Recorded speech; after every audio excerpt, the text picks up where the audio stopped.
முருகப்பெருமானின் ஆறுபடை வீடுகளில் முதற்படை வீடாக போற்றப்படுவது திருப்பரங்குன்றம் அருள்மிகு சுப்பிரமணிய சுவாமி திருக்கோவில் ஆகும்.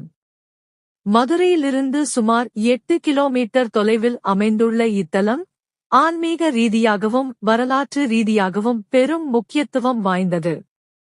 சூரபத்மனை வென்ற பிறகு இந்திரன் தனது மகளான தெய்வானையை முருகப்பெருமானுக்கு மணம் முடித்துக் கொடுத்த இடம் இதுவே. எனவே இத்தலம் திருமணங்கள் செய்வதற்கு மிகவும் விசேஷமானதாக கருதப்படுகிறது. இக்கோயில் ஒரு பிரம்மாண்டமான பாறையை குடைந்து செதுக்கப்பட்ட குடைவரை கோயிலாகும். இது கிபி 8ஆம் நூற்றாண்டில் பாண்டிய மன்னர்களால் கட்டப்பட்டது. இங்கு மூலவர் முருகன் அமர்ந்த கோலத்தில் மணக்கோலத்தில் காட்சி தருகிறார். மேலும் சிவன் மற்றும் விஷ்ணு ஆகிய இரு தெய்வங்களும் ஒருவரையொருவர் பார்த்தபடி நேருக்கு நேர் அமைந்திருப்பது இத்தலத்தின் தனிச்சிறப்பு.